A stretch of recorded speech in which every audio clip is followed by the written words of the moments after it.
Hello everybody, and just here, and welcome back to Mahoutsukai no Yome Season 2, Episode 3 is what we are watching today. This episode is a little late, but it's kind of a national holiday, like 3 days of it in a row, so I had to do some shopping and stuff like that, and tomorrow I'm out of town, so today, this evening, it's kind of late actually, is the only time when I can actually record it. And maybe in the coming days I will be able to catch up to the current episode as well. Hopefully, we'll see how that goes. Nobody can really predict how anything goes. So, anyway, I'm gonna stop talking about that and start talking about the show. How about that? In the previous episode, we were introduced to Chise's classmates, and I wonder.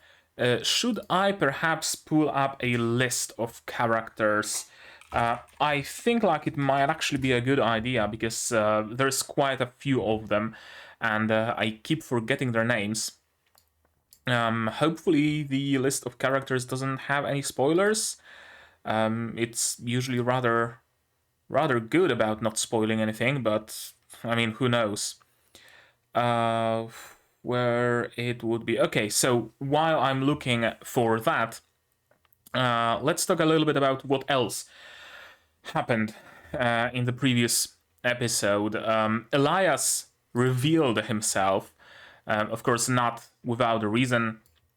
One of the students was in danger, of course, through their own fault, admittedly, but in danger still. And I think that's where the new characters begin. Oh, oh, shit, there's a lot of them. No way I'm gonna be able to fit all of them on my screen. I guess I'm gonna have to scroll through this list when necessary. Right, okay, so from the very beginning, we started with Chise meeting and helping Philomela. Now I have the name on the screen, who is... We don't really know. She seems to have weak constitution. There is something about her. My initial suspicion was that she's a Yuki Onna, but I'm not entirely sure. We know that she stalked Chise in the school nurse office. I guess that would kinda sorta make sense if she is a Yuki Onna, a fairy attracted to Chise. That would make perfect sense after all. And then Philomela had an interaction with Veronica Rickenbacker, that made me feel that Veronica, again, there's something more about her as well. I don't think there's a single character who's just gonna be one-dimensional. Maybe like one of the classmates is gonna be just comedic relief. Maybe, I'm not sure, I don't know that. But yeah, there's something between Veronica and Philomela. There is some sort of attention. Almost seems like either Veronica is bullying Philomela or Philomela is Veronica's servant. Somehow.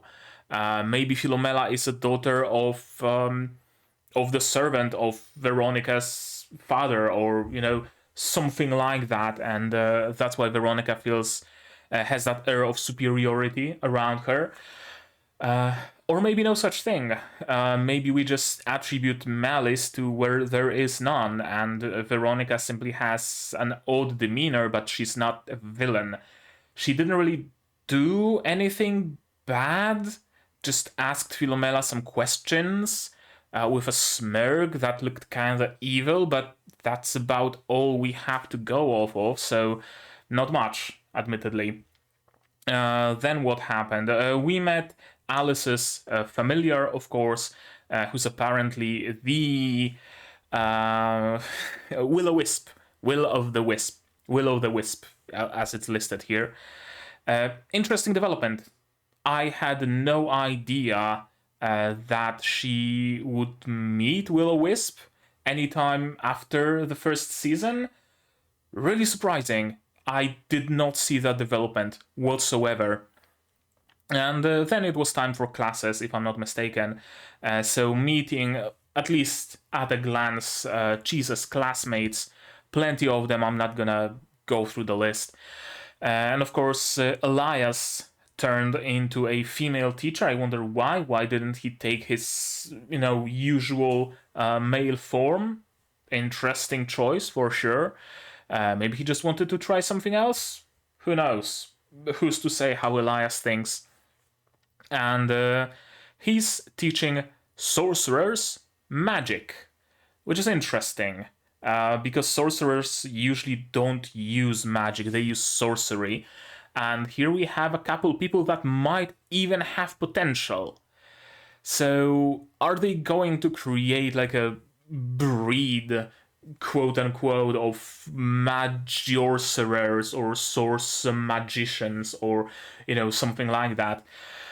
People who can use both sorcery and magic, because that seems interesting. That seems maybe not overpowered, but it's interesting to see that development.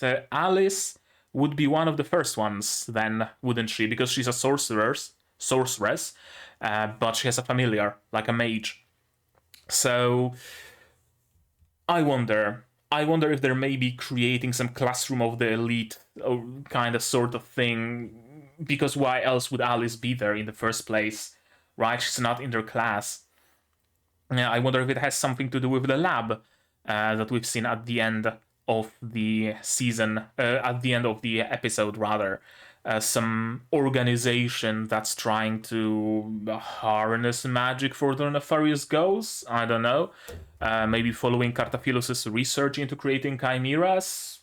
I have absolutely no clue. We just saw some doors, couple of people in face masks and blue glow. So again, not much to go off of. They are really trickling down the information, aren't they? And of course, one of the students who I'm not gonna even try to find here, either Jasmine or Violet, no, I think it was one of the blonde twins. Again, not gonna bother looking for them, I'm gonna learn their names naturally, I hope. Pissed off a Salamander grew up, and Elias and Chise had to pacify it. Simple as that. And 3 people raise their arm, saying that they feel like they might do well in magic, in working with familiars. I wonder who they were. Probably Veronica, probably the bowl cut guy, and Philomela would be my another guess. Just, guessing blindly for the most part. But from the opening, we know that Philomela will become Chise's friend, so it would stand to reason that Philomela would join the gang one way or another. And of course, at the end, Rian asked Chise to teach him magic. Apparently, the neighbors don't like him, and he knows why. And he knows that they don't like him, because his reaction to oh, hello, pretty boy, but I will not work with you, you smell of rust. His reaction wasn't shock, it wasn't, bewilderment. Why? Why do I smell like rust? Why do you not want to work with me? No, he was like, oh, yeah, that's fair actually. And just walked away, so he must know what's wrong, but I don't know what's wrong. And there's plenty of possibilities from just rust. Maybe his father is a blacksmith or, something like that, and steel permeates his body. Maybe there's something about blood. Maybe there's blood on his hands. Maybe there's something about, I don't know, cybernetics. Maybe he has a mechanical arm or, plenty of possibilities from the least ridiculous to the most ridiculous. So, again, not a thing that we know. And unlikely we will learn that anytime soon. Although, perhaps even this episode. We'll see. Maybe. Hopefully. Anything else of note happened? Not really. We learned a little bit more about the nature of magic versus sorcery, and we learned about whatever the fuck was the term for sorcerers who did a little bit too much sorcery and turned their bodies into monsters. Kind of like the school nurse, kind of like the head principal, I'm assuming as well, since her body is partially some flowering vine, and they assume Elias is one such sorcerer. I wonder if there's a grain of truth to that. I wonder if Elias is some weird attempt at creating a chimera of a human and a fairy. That would be an interesting lead. But yeah, that's all I've got at the beginning, and it already took 10 minutes, so how about we don't waste any more time and we just start watching. Please zero out the timer, thank you. Timer, you're gonna need it to follow along. Sorry, subs, you're gonna need them to follow along. Sound, I'm gonna need it to hear what's going on. And support, I'm gonna have to ask you for it. Support the channel monetarily if you want on Patreon, link in the description below, or not. Share my content, spread the word, costs you nothing, helps a lot. And with all of that out of the way, we can start watching Mahoutsukai no Yome episode, season 2, episode 3 in 3, 2, 1, go.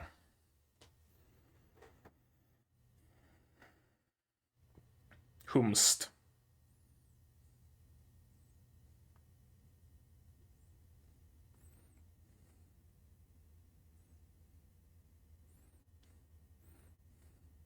The principal guy, the researcher that welcomed them at school.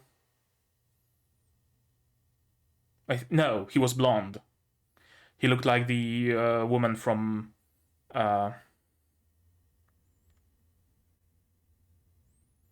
Okay, and he witnessed this moment. And that is significant. Why?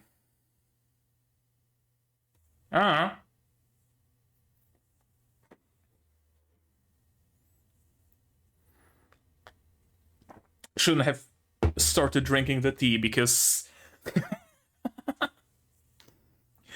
the body moves on its own to this music, I swear. Da di da da di da da di da da di da da di da di da. I love this opening.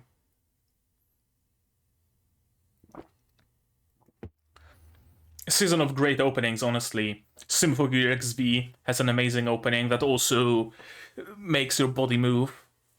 And this has da di da da di da da di da da di da da.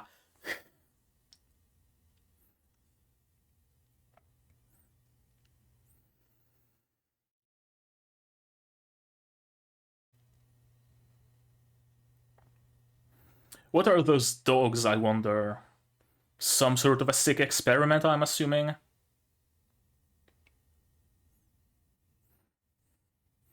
Red hand turning, Chise's arm. My first thought was Beatrice from Blue Archive, but probably not.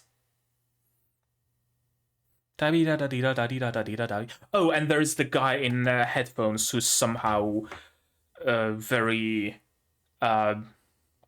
not liking magic for some reason and mages.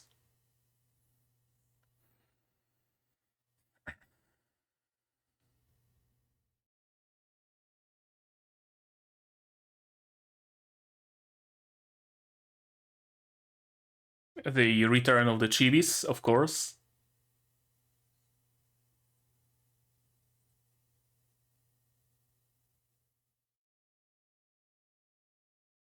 Yep.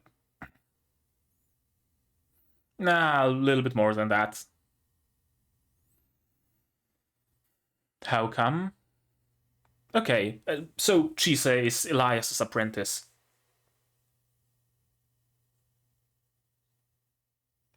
Okay, he doesn't want the Guardian to know that he wants to learn magic.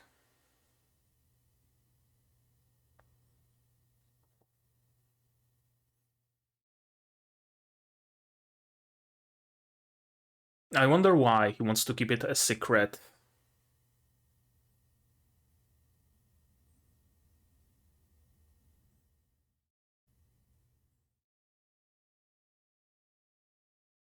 Oh. Another mystery.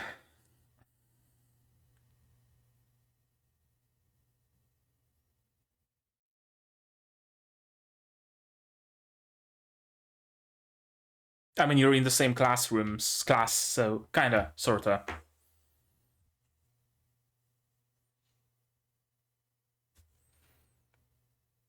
What about it? Okay, he just really wants to learn magic. For whatever reason. Hello, Will-O-Wisp. Hello, Ruth.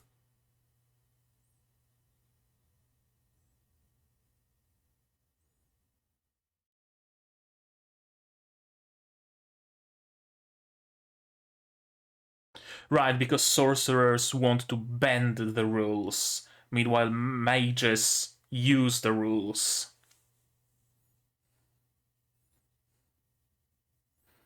Meanwhile, Rian just looking at them as like they're mad. Oh no, he can see the Will-O-Wisp.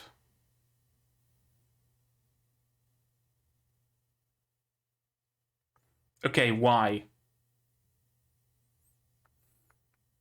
We know that iron is poison to the neighbors, but...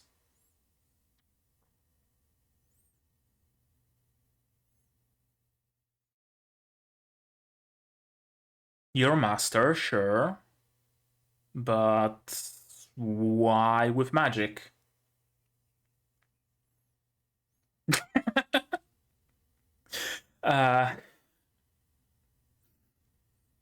Elias's face. I know it's just a skull, but the hands. Of course, he just wants some good, how do you say it? Entertainment.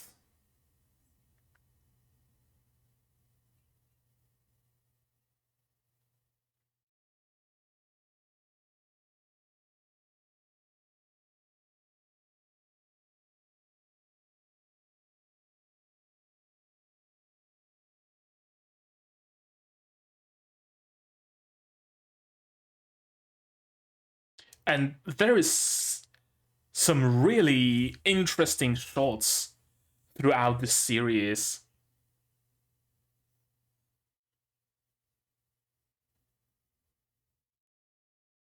She could probably use Latin to read some like old Latin books on herbs and stuff like that. Maybe even Greek.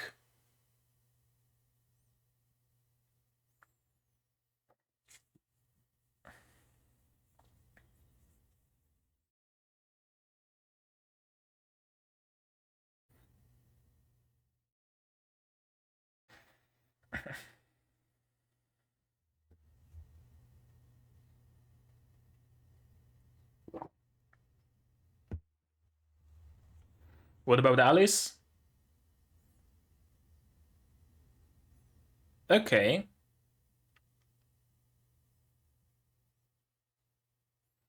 Also, he's short. I just noticed. He's not that much taller than Chise.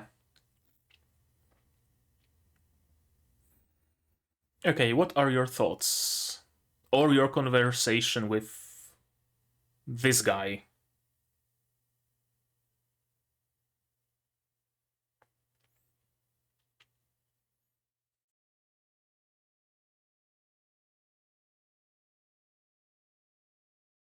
Okay, what kind of shady business are you running here?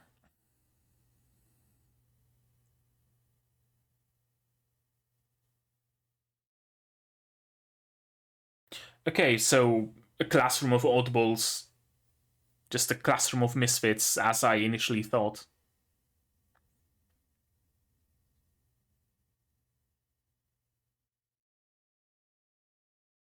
Some fried rice with chicken, and those are 3D models.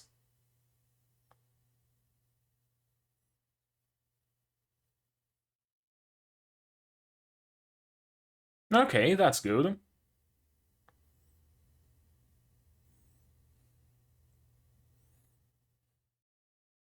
Ah.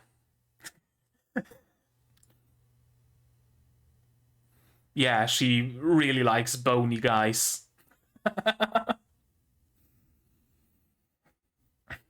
Yeah, join your classmates, Chise.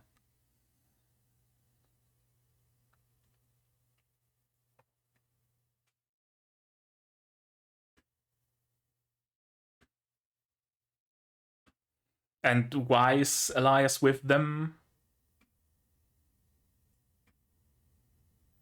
No, you just... what was his name in prison school? Johnny? Johnny. No, really?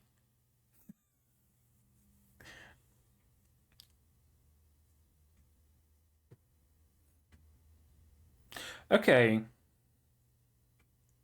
So long hair is a guy.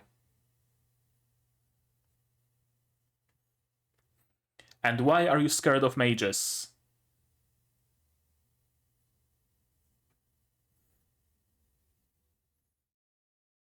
Those are some nice bands and croissants.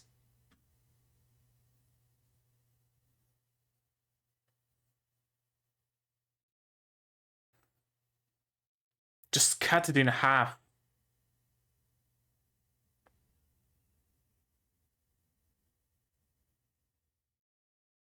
Whatever you say, Johnny.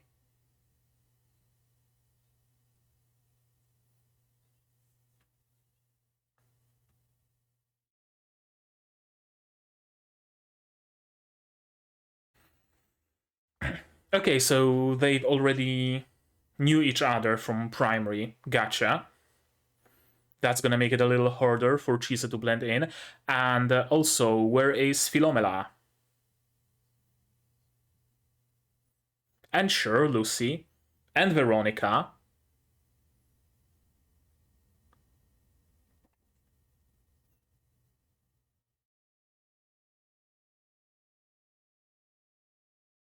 Okay, the other set of twins, Veronica.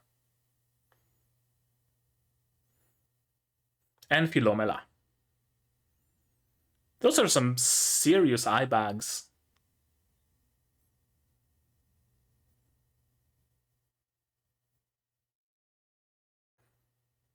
No, Chise and Elias are perfectly sedentary. Although no, actually, they travel kinda a lot.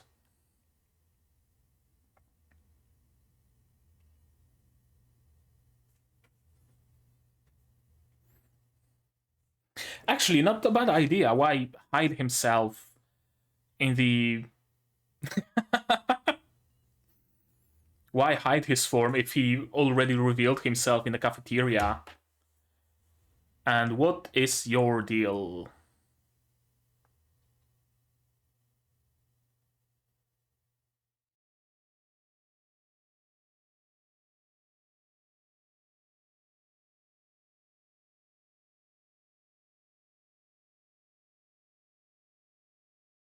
So it's a reaction to Elias, not to Chise?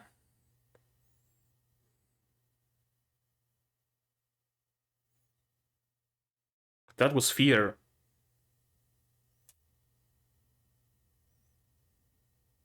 This is malice.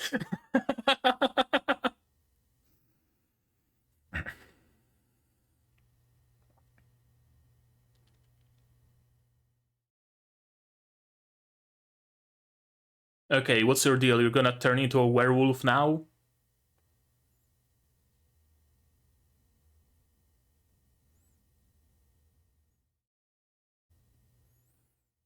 Oh, he has the sight or something like that. You can see that both are at least partially fairy. Is that why there's so much focus on his eyes? And they're green and glowing?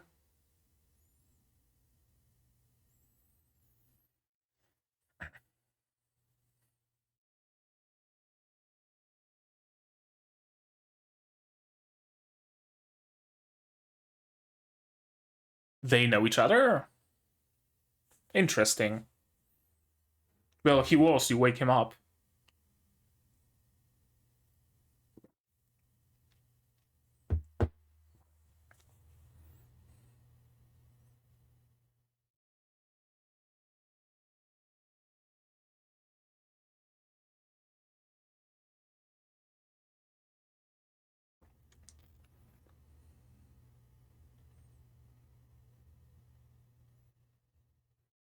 No, only if that other was a danger.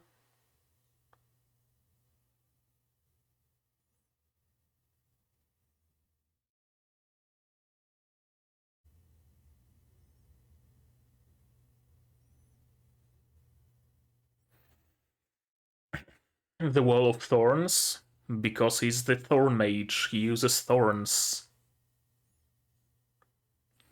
Did he impale some people? That's why he got the nickname? Hello, Rahab. What's up?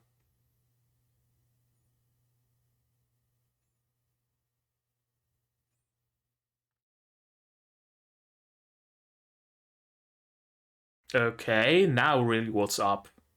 She gave her bolo tie to Elias, and now she's surprised that she doesn't have it.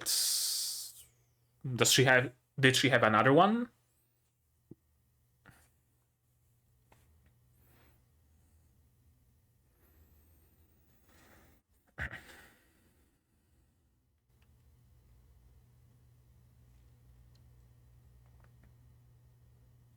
No wonder.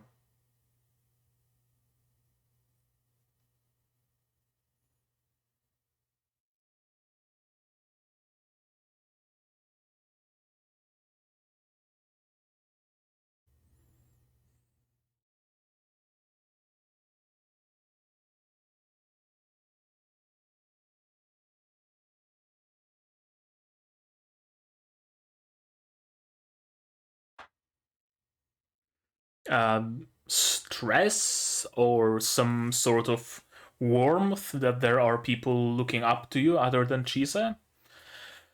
I guess it could be either.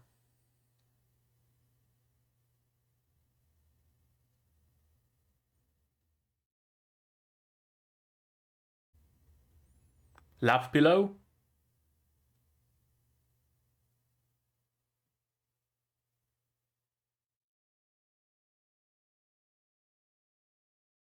Lap pillow. Yep.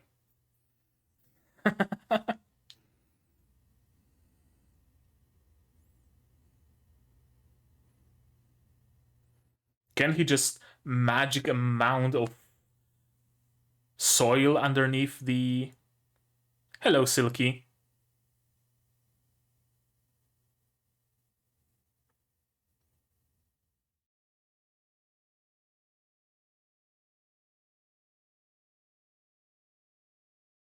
Pumpkin harvest.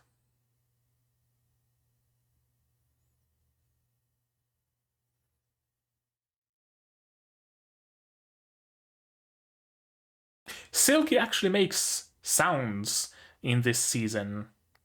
Curious, she was completely silent in season 1.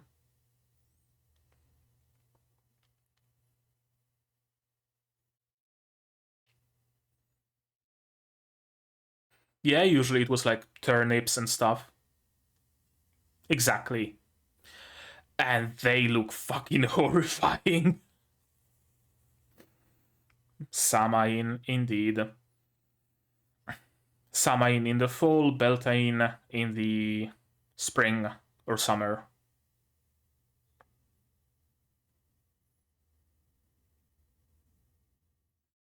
And scare away the evil spirits with pumpkin lanterns.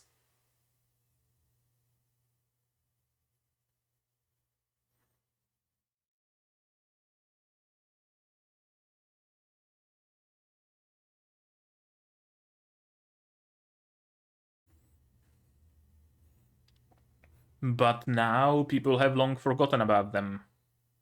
So do they even have their godly power anymore?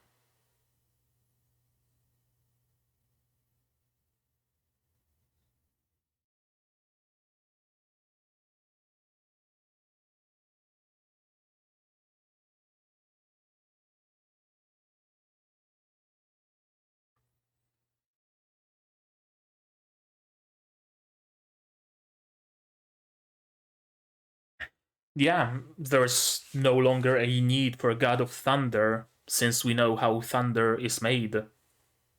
Right?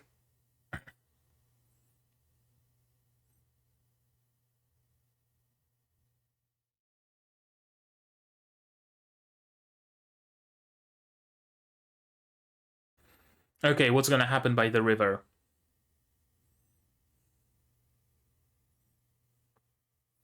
When Chise announces... Oh, super strength. Yeah, when someone announces, I'm going off alone, something usually happens because they are alone. Whomst. Oh, hello, Cartaphilus. Or Joseph.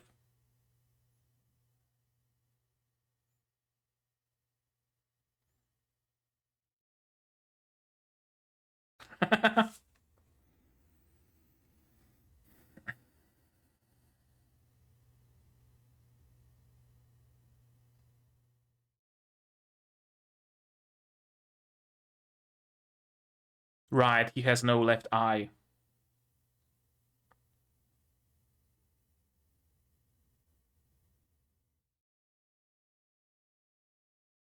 That's a cool effect.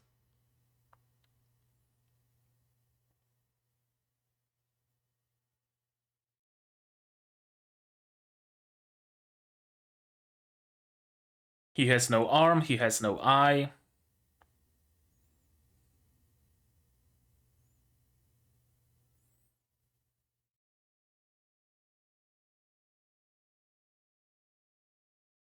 It's weird that he's just chilling with them. Whomst. Oh, Stella, hello. Been a while?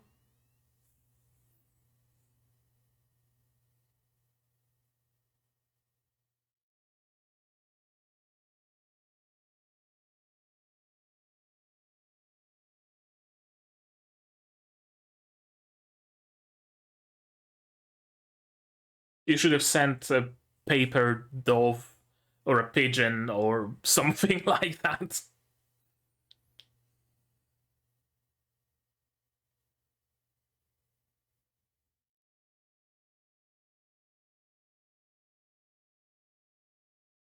Okay, what's up, Elias? What's going on? Feeling dejected? Feeling dejected. Jealous, even.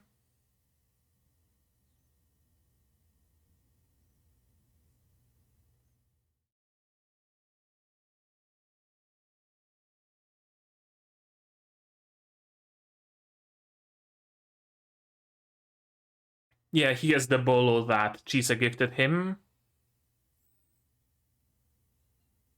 The fuck?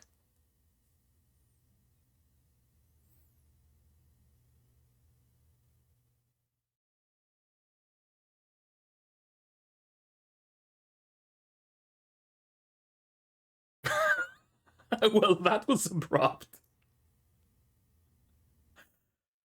I guess cliffhangers are a thing now in this show, hey?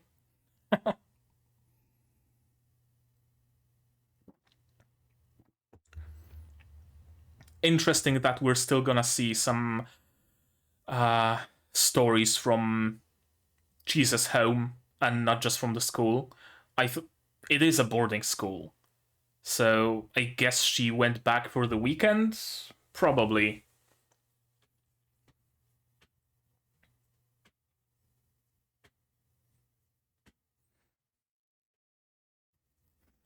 Okay, so this episode we only got more questions and not really any more answers.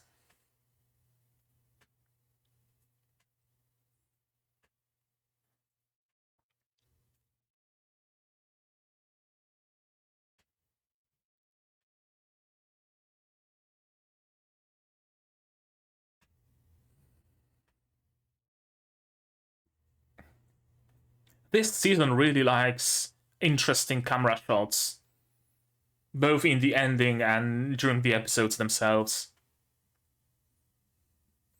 There's like one shot per episode, and apparently it's been made in 2022. Interesting.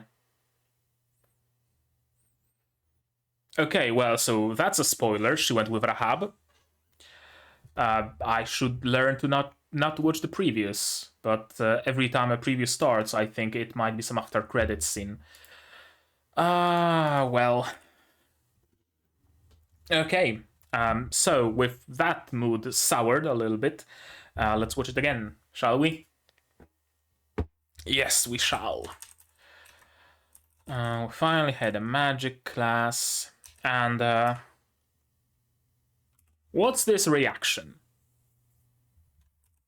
And what's Rian's reaction to... what's his face? To Tori learning that he wants to learn magic.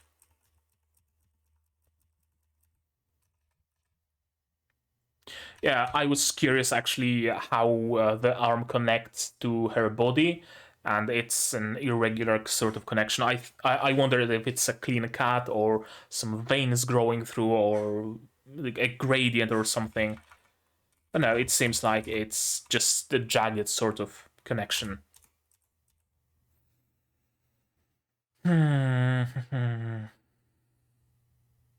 Okay. Rugby club, horse club, news, volunteer senior, yep. Birds of a feather flock together. Indeed they do. Guardian, I wonder why? What happened to Rian? Is he an orphan? Maybe. Smell of blood. Stab in the dark. A complete stab in the dark. Rian killed his parents. Or one of them at least. Perhaps they've been abusive. Rian had to protect himself, maybe a sister or something like that. That's usually the story. And that's why he's a patricide. He has blood on his hands. That's why fairies don't want to deal with him. Complete stab in the dark. Well, one theory is that Rian is not human. Rian killed someone. Parents? Question mark. That's why he has the smell of rust around him. That's why you asked about magic and immediately stopped her. I wonder why he doesn't want Tori to learn that he wants to learn magic. I think you guys would be quite compatible. It seems to me like the entire class will be quite compatible. They are a bunch of oddballs.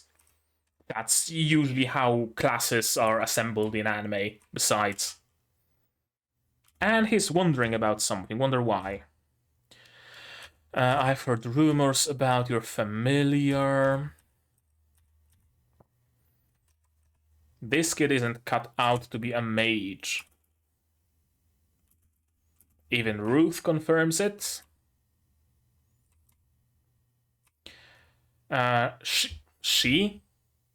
I mean, I know that in Japanese there's no distinction. There's no like gendered pronouns or whatever.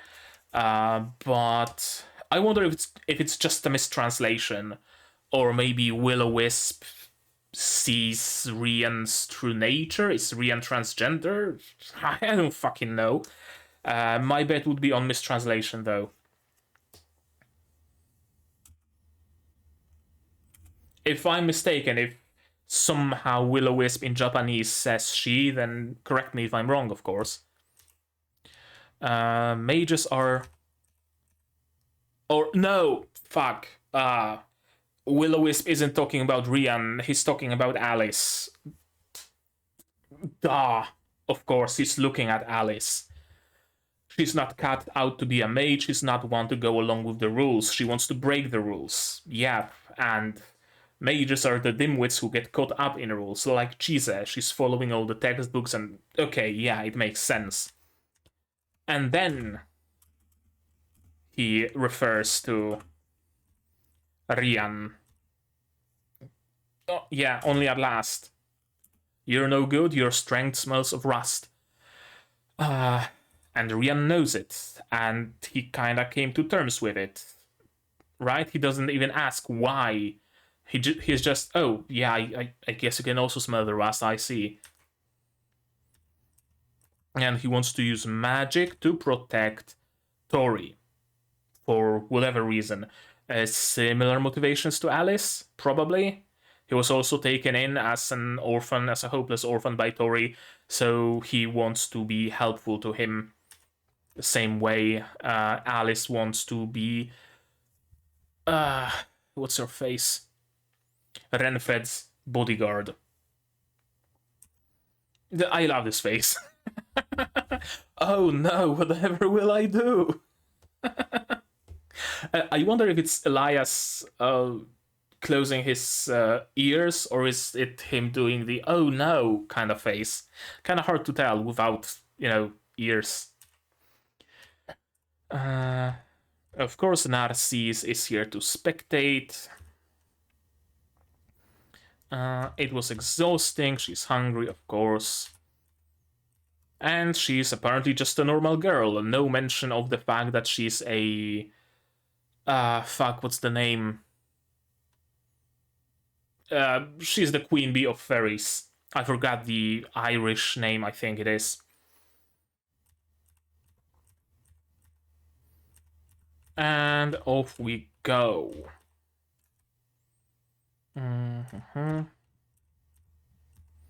This is interesting. Some random guy asking about Chise and whether or not she is a danger to the principal. She's not the kind of person who would be a detriment to the college, or rather to our principal. She isn't the only oddball this year. We must maintain the balance of power. I have no clue what it is about. I guess the one and only idea I have is the balance of power between mages and sorcerers. We cannot allow mages to grow in strength more as to overpower the sorcerers. We can't let the kids who come here to be taken to the side of magics, something thereabouts. Or is it about those experiments in the college basement? I've no clue. But that would kind of imply that all those people, at least most of them, Narcisse and the principal at the very least, are evil, which I'm not getting this sort of a vibe from them. I don't know. Those are 3D models, as I already mentioned. But I guess they're stationary, so it's not a tragedy, although they don't look great, to be perfectly honest with you. As long as they're not in motion, it's bearable. And of course, she beams up immediately at the sight of Ainsworth. So much I want to ask you. What are they eating? Some potatoes. Chise and Elias are having fried rice. Joe is having fried rice. The green-haired guy who looks like from Akame ga Kill is having sunny side up egg and potatoes and mashed potatoes. And one of the twins, it seems, is having potato balls and French fries and something else that also looks like a potato. Reminds me of a class we had back in the days. We went somewhere with my class, I think to Germany, and we had like a buffet kind of dinery at the hotel where everybody could pick whatever they want, and all the names of the dishes were in English or in German. And one of our friends didn't know that language, perhaps, or maybe there weren't even any name tags. I don't quite recall.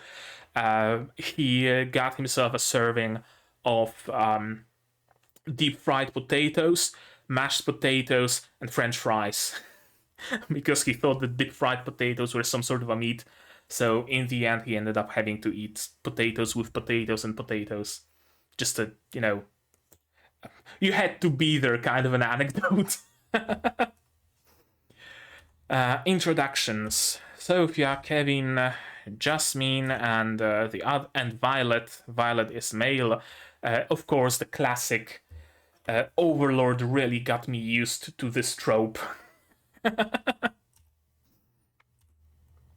My dragon's sense of smell is surprisingly strong. Roy Truman, this guy. Those are some nice looking buns and croissants. Okay, I guess those aren't potato balls, those are meatballs in some white gravy. I don't know. Croissant. And that's Sunnyside egg. I think tuna steak. This guy's having French fries and pudding, maybe, and a banana.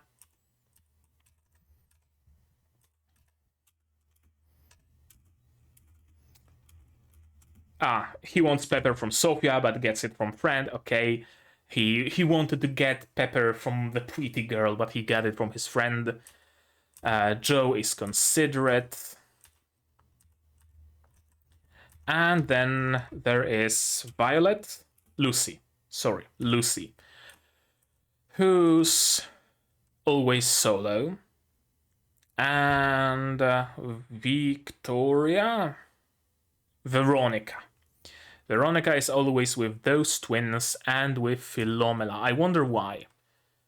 April and May. Are there any more of those kids with other months for names? I don't know. Veronica seems to be taking care of those two. And then there is Philomela, who's kind of sticks like a sore thumb out of that whole menagerie. Those four are always together. I wonder why. I heard most mages don't stay in one place very long these days. Are they? For the most part, they're staying home. Every now and then they will visit the Land of Dragons or solve some issue, like with the Cat Island. But for the most part, they just stick to one place. Way in the countryside. What kind of experiment? None. He was just born that way. At least as far as we know. He kind of had no memories as he was walking through the woods already in this form, so... And she wants Elias to be a model and wants to touch his head, of course. And then this dude. He looks with his special eyes and sees not humans.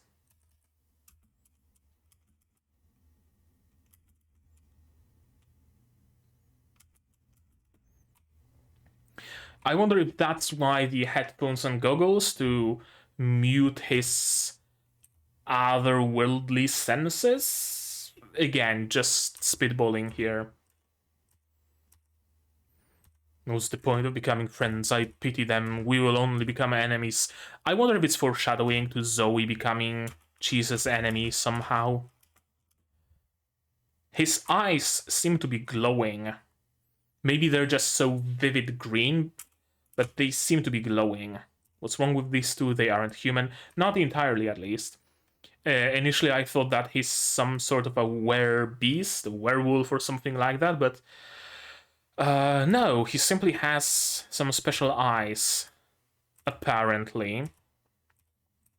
Calling up Lindell, some fan service for the female audience. Did Elias ever show an intent to harm another in front of you? Well, not in front of Lindell. At least as far as we know, because they've been traveling together for a long... No, actually, he did. Back at the village, when they were looking for food and Lindell offered his services. And then the villagers chased them out. Elias did try to attack in retaliation. So I guess as long as you don't bother him, as long as you are no danger for him and his, then everything is fine, but as soon as you pose a danger to him, or to Chise, or to Silky, or to Lindell, or to, anybody who Ainsworth is familiar with, then you're in danger. Then he will lash out. Random cut to Rahab. And touching the... what's this? Oh, I know. I know why the fog, I know why Chise has been whisked away to Rahab land. Because Chise is now wearing... Chise is now wearing Elias's bolo tie, and that bolo tie was a gift from Rahab, and she can probably, I'm assuming, she can somehow feel that the bolo tie isn't being worn by Elias, that it's worn by someone else. And that's why she decided to check out who's wearing it. Perhaps the bolo tie itself has the power to whisk away whoever is wearing it, to immediately communicate with Rahab. And she's tired, of course. Few things are bothering me. Only those two, really. You're perfectly fine with Philomela, with Veronica. I mean, okay. Sure. She is your roommate, so you probably want to live well with her. And this guy had a very violent reaction to something. So, of course, this would be more in plain sight than whatever Veronica and Philomela are having. There's something. I feel an urge to rub what's on my inside. You probably could, if you wanted to. Is there anything more than ribs there? Eliasisms are pretty obscure, kinda. But it's either stress or some feeling of warmth. Either or. Either butterflies from good feelings or butterflies from bad feelings. Some nicely rendered horns.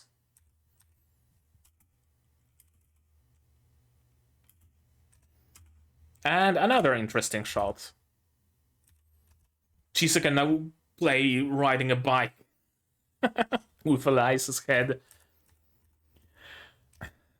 And yeah, I knew immediately... oh, fuck, I bumped my mic. Sorry for that. I knew immediately it's gonna be Silky. Because who else? Interesting that Silky actually says things, even if it's just It's interesting. It's a change from the first season. Pumpkin scissors. Do you really need special scissors for pumpkins? Oh. Elias is out cold, though, so let's rest for a bit. Talking about Halloween, All Hallows Eve, or Samain. Darkness of the winter takes over. The gods of winter and the spirits of the dead creep in from the other side at night. So light the bonfire, you place the lanterns to attract your dead, and you wear scary costumes, and you place scary faces on your windowsill and on your porch to scare away the evil ghosts. That's how it is, even nowadays, even after Halloween kind of sort of merged with Christianity. All Hallows Eve is, I think, like a day before Halloween in Poland, something thereabouts, and it's also all about fire. Unsurprisingly, you light some fires, some candles and stuff on the graves of your loved ones as a symbol of, remembering them. On Halloween, fire served a similar purpose, kind of sort of attracting the dead. Way back when, there was the tradition of dziady in Poland as well. How is it translated? Forefathers' Eve, I think they translated it in Witcher 3. Similar idea. You call in the dead people and you solve their problems, the things that keep them here on Earth, so that they can freely escape, freely go, to the other world, outer world, underworld, overworld, whatever. There's even a whole novella, whatever the fuck the classification is. Classic of Polish literature, Dziady. If you ever happen upon that book, could be an interesting read if you find a translation. Anyway, it's funny how many of like pagan rituals and holy days were incorporated into Christian holidays and Christian, mythology and stuff. Like half of the holidays in Poland and a good chunk of saints are just Christianification of pagan Polish Slavic holidays and Polish Slavic deities and creatures and stuff like that. It's kind of mad at times, just the sheer amount and how many actual like pagan rituals and holidays are still alive in Poland, and they kind of coexist with Christianity, right? Nobody's saying anything against it.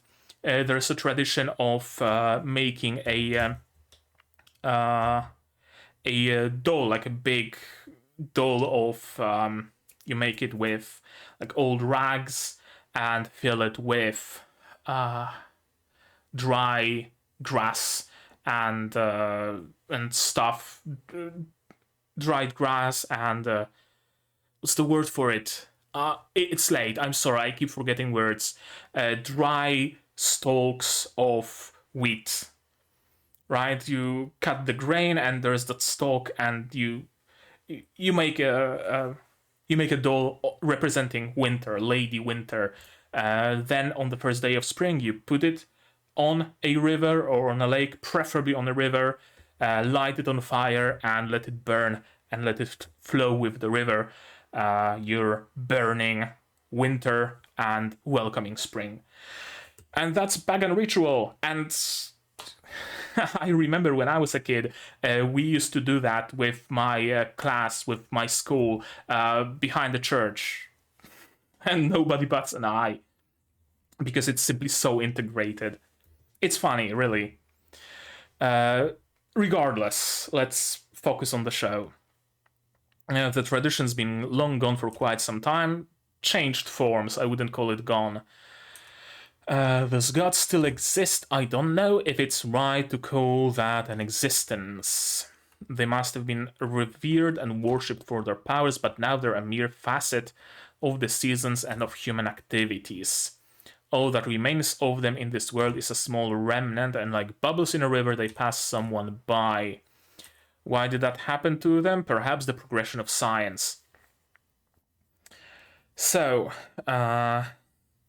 either the gods were reduced to some sort of lesser beings because they don't have worshippers and thus they don't have powers. So kind of an egregore theory. I think I mentioned it plenty of times. When many people believe in a thing, that thing appears, and the more people believe in it, the more power that thing has until it gains consciousness and becomes a deity. That's essentially the theory. Or does it mean that with time, gods become part of the world, part of the idea of a thing they represent, right? The goddess of winter just became winter, merged with the concept of winter. It's no longer the goddess of winter causing winter to happen. It's the winter, the goddess and all, in a single concept, in a single keyword. I wonder if that's what it is. I'm not sure. As always, explanations of things like that are very vague. Perhaps the progression of science has given humanity fewer reasons to fear the world. I wonder if it has something to do with the college. Just a thought, but I guess worth noting down. Timestamp, please. 1845, episode 3. Progression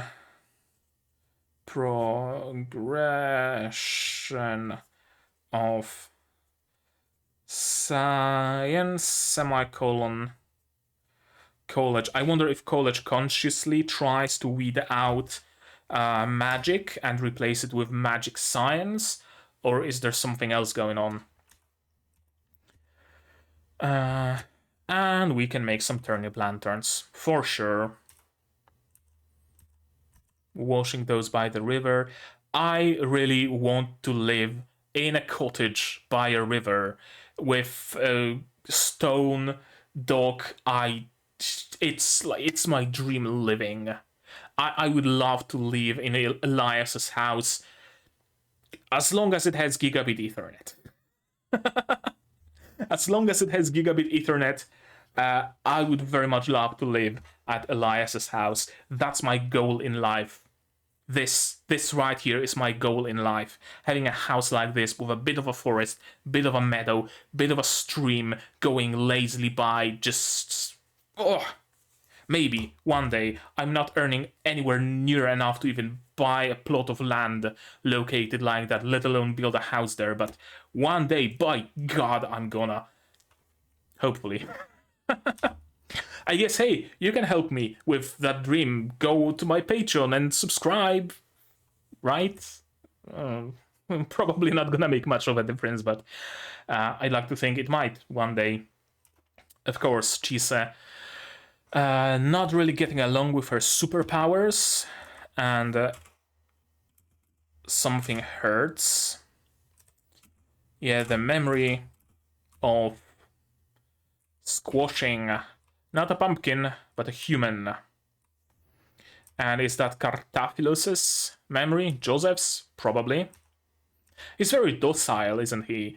And that deadpan humor, would you at least cook it first? Uncharacteristic for him. He really became a different character, didn't he? I don't eat anything, nor do I expel anything. He just exists. This is cool. Her eye changing color. You aren't getting away anymore, even if I pulled out that eyeball. I mean, yeah, part of your body, kinda, sorta, is also... rather, part of Cartaphilus is permanently within Chise's body, eyeball or not. I'll be borrowing it for a little longer. Sure. Still haven't gotten your answer about the curse? I think I might not be remembering something. Stella. I forgot. You don't really check your phone, indeed. You two go on home, and there is something happening to Elias. Something seems different from that day. Dead eyes, very hazy image. Is it jealousy? What's changed? The circumstances or myself? Did you yourself change, Elias, or is it about the bolo tie? Is the bolo somehow controlling Elias's emotions? Just spitballing here. I'm holding onto it for Elias, and she gets whisked away to Rahablands. Yeah, I mean, this pole with red streamers is a dead giveaway that it's the land of Rahab. And the Boundless Sea, so I guess the preview of the next episode isn't that much of a spoiler in the end. Okay, I don't think I'm gonna go through the preview. No, I'm not gonna go through the preview. Right. There. That was episode 3 of Ancient Magus Bride, season 2, and again, a lot of questions, a lot of mysteries, not particularly many answers. It's definitely a slow burn. Oh, great. Low battery on my Mi Band. Whatever. It's definitely a slow burn. And I'm still worried that a slow burn might not work for a 12-episode series. Right? I fear that right now they might be going for the slow burn. And then whether they want it or not, they will have to speed it up. I mean, this episode at least, if not this whole anime, was made in 2022, right? The copyright down in the corner right here, 2022. So, yeah, I hope it wasn't a situation where they were taking their time initially and then had to speed up because they noticed that they're running out of episodes, or perhaps they thought they're gonna have 24 episodes and then it turned out they only have 12. I hope none of that is going to happen. We are 1/4 of a way into the season, if you think about it, right? Episode 3 of 12. We are 1/4 of a way through, and we don't really have anything solved. We aren't really anywhere close near solving any questions, any issues, any mysteries. And there are plenty, beginning with the classmates, ending with the college, the purpose of it, the experiments or laboratories or whatever they have underground. We have the whole mystery of, well, not mystery, but the whole issue, plot line of Cartaphilus as well. Something that needs to be handled one way or another. We have the whole thing with Chise's curse. Although I feel that might be something that just persists throughout the series. It's not something that's going to be resolved anytime soon, if at all. But yeah, it seems to me like a lot of the time will be taken just by the classmates. We have like at least Ryan, Veronica. I guess Veronica and Philomela might be placed in the same episode, kind of the solution to their weird issue. So that's 2 episodes. Zoe, 3rd, Lucy, 4th. Anybody else who was an interesting character, interesting case among their classmates? Not really, but that's like 4 episodes for the classmates alone, at the very least. And then you have the principal, who's doing some shady stuff apparently, who's been asking about Chise. You have that weird lab. You have those weird dogs. I wonder how they're gonna squeeze it into 12 episodes. I hope they will, but I wonder how. Another thing worth mentioning about this episode, the use of CGI. Like, I know that in episode 1 or 2, was it? We got that shot of a CGI classroom, but that was just an empty environment. This episode we got some CG humans. Correct me if I'm wrong, but I don't recall any CG humans in the previous season. So that's a bit of a downgrade. I wonder if the studio that works on this anime now, splintering off from the studio who worked on it on its first season, caused them some budget issues or staffing issues. They don't have access to quite as many resources, so they need to use shortcuts like CG crowds. I just hope it doesn't become an issue. I just hope we don't see any CG monsters, CG fights, CG Chise, CG Elias. That would be vomit-inducing. As long as it's environments and some crowd shots, I guess it's fine. But any more than that, and it would be a shame, because this anime is so beautiful otherwise. Some great close-up shots on the eyes, on Elias's horns, some beautiful vistas and whatnot, and for that to be marred by shitty CGI, I'd rather not. I'd rather not. Anything else that bears mention about this episode? Apparently that one teacher knows Lyndall. I wonder if he's another one of Lyndall's apprentices, maybe, perhaps. Yeah, besides that, not really much comes to my mind, so I think I'm just gonna end this episode here. How about that? So yeah, that's gonna be it from me for today, but maybe you guys have something more to say, you noticed something I didn't, or stuff like that, say so in the comments down below, of course. No spoilers, please, I know the manga is out and so on. No spoilers, I beg of you. If you do want to talk spoilers, there's my Discord here, also in the description link. You can join it, and there's a Mahoutsukai no Yome channel where you can discuss spoilers to your heart's content. Like this video if you liked it, dislike it if you disliked it, but tell me why, please, so I can improve. Subscribe to the channel to be notified of future releases of not only Mahoutsukai no Yome, but also Symphogear XV Gundam, which from Mercury, Benria Saito-san Isekai ni Iku, Oyuki Yume no Kana the movie, which we are still waiting for, and others that will be coming in the future. I also stream sometimes, so you might want to click the bell icon somewhere down there to be notified of new releases, of when I go live, rather.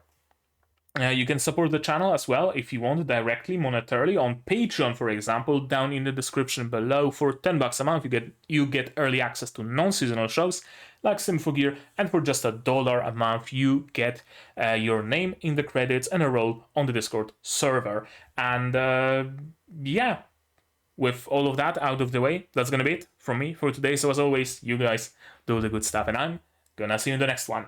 Cheers! And here's the list of my existing wonderful Patreons: QB, Bobbin, Without a Net, Fruit, Zay Rainer, Akko, Manser, Marsh, Yuki, Ally, Cure Dynamic, Fassel, Dr. Walt, and Hans Peter. And you can join them, and you don't need to be a magician to do that.